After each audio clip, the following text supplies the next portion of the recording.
For centuries, bread was the foundation of daily life, fueling generations to build, farm and thrive. Yet today, many struggle with bread. Gluten sensitivities, digestive issues and health concerns abound. Why did bread, once so nourishing, become problematic?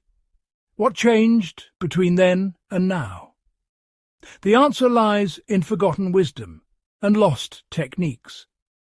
Medieval bread was dense, dark and sour, crafted through slow, natural processes. Today's bread is light, uniform, and made for speed and convenience. Somewhere along the way, we broke the vital connection between grain, baker, and eater. This isn't just history, it's a clue to our own well-being. By exploring the secrets of the ancient loaf, we can rediscover what made bread truly nourishing. We'll uncover the arts of slow fermentation and the communal spirit of baking. Looking to the past, we can find a path forward. Bread can be delicious and good for us again. The riddle of modern bread has answers, hidden in plain sight, waiting to be found. Let's begin our journey to reclaim the daily loaf. To solve the bread puzzle, we must become history detectives. In medieval Europe, bread was the central pillar of every meal, for rich and poor alike. Understanding their bread unlocks secrets to better health today. Strict laws governed every loaf's weight and quality. Communal bakehouses were hubs of warmth and community, where villagers brought dough to be baked together. Medieval bakers worked with living ingredients and natural cycles, transforming flour into nourishing food. Their slow, patient methods made bread more digestible and nutritious. This tradition holds valuable lessons for us all. Let's peel back the layers and see what made their bread so different. In 13th century England, bread was so vital that King Henry III enacted the Assize of Bread and Ale. This law ensured every loaf was fair in price and honest in weight. The price of bread was tied to the price of wheat. If grain cost more, loaves got smaller, not pricier. Officials patrolled markets, weighing loaves and punishing dishonest bakers with fines or public shaming. Bread was not just food, it was the foundation of daily sustenance and social stability.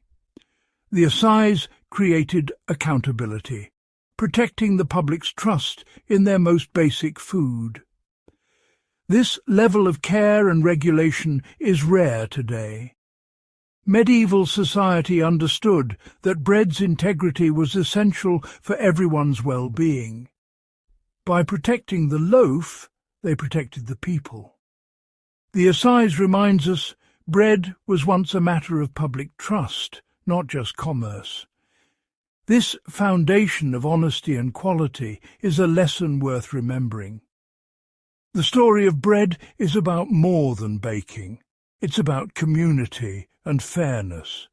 What if we valued our daily bread this way again? Few medieval homes had ovens.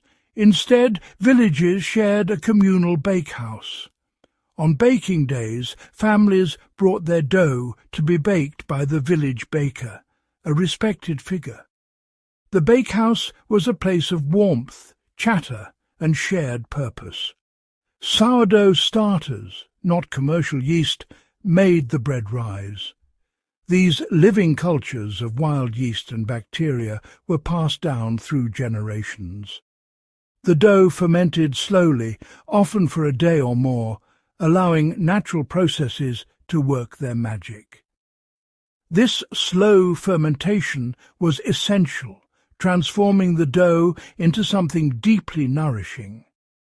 The communal oven brought people together, while the living starter connected each loaf to the past. Bread making was a biological and social process in harmony with nature. It was more than a recipe. It was a tradition that created the true staff of life. The result, bread that was wholesome, digestible, and rich in flavour. This ancient system produced food perfectly suited to the human body. What if we could bring this spirit back to our own kitchens? Slow sourdough fermentation did more than make bread rise. It pre-digested the grain for us.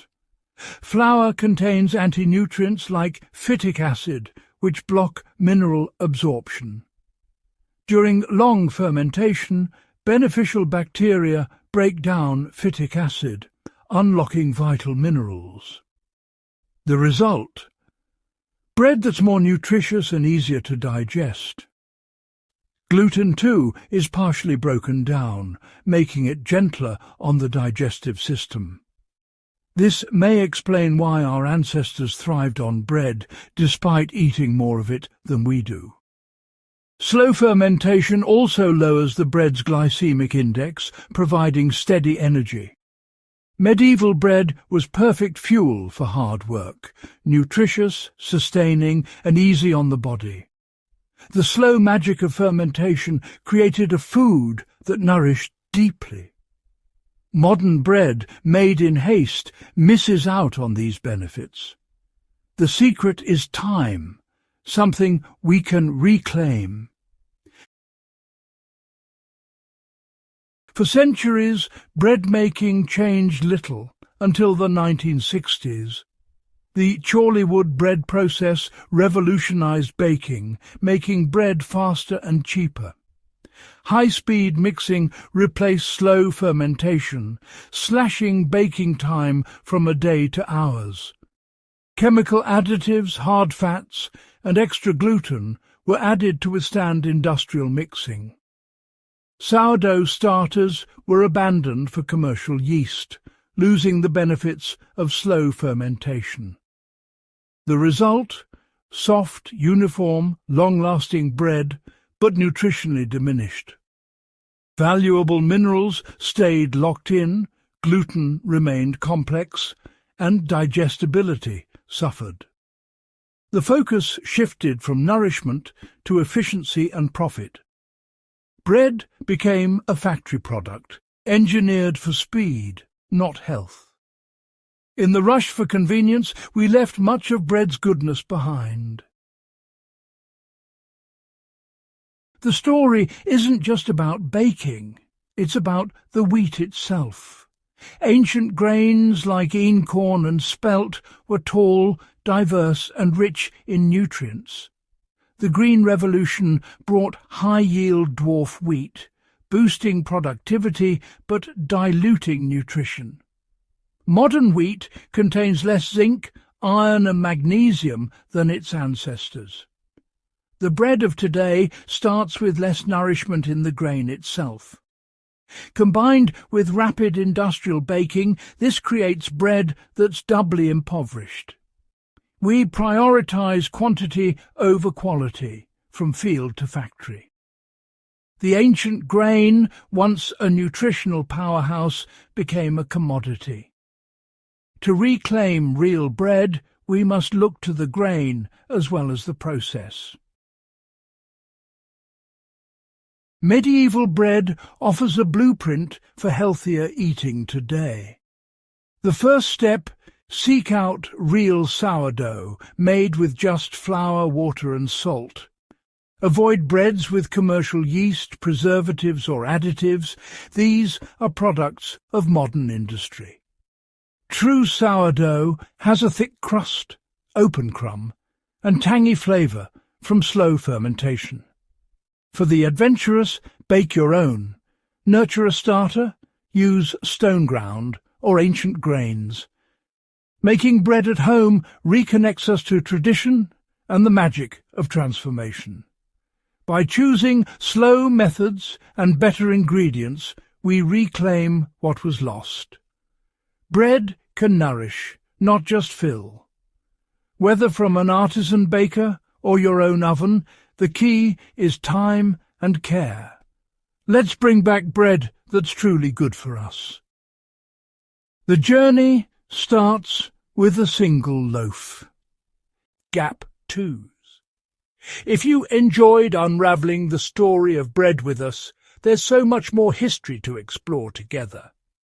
Hit the subscribe button and ring the notification bell so you never miss a slice of the past.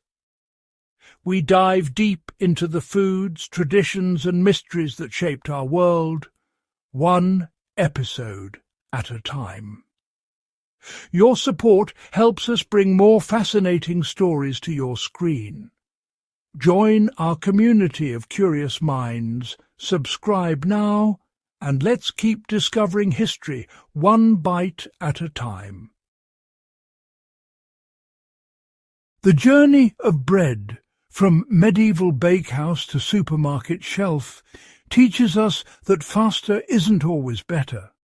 Our ancestors' slow, patient methods created food that truly nourished.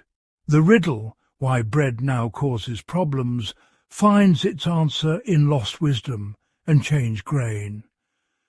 But this is a story of hope, not despair. Bakers, farmers and home cooks are reviving ancient grains and slow fermentation. Food is more than fuel. It's a connection to history, community and nature. By understanding our food, we make better choices for ourselves and the planet. Let's stay curious, ask questions, and look to the past for timeless wisdom. The story of bread is still being written. By choosing bread crafted with care and time, we honour a tradition thousands of years old. Let's reclaim the staff of life and bring it back to our tables.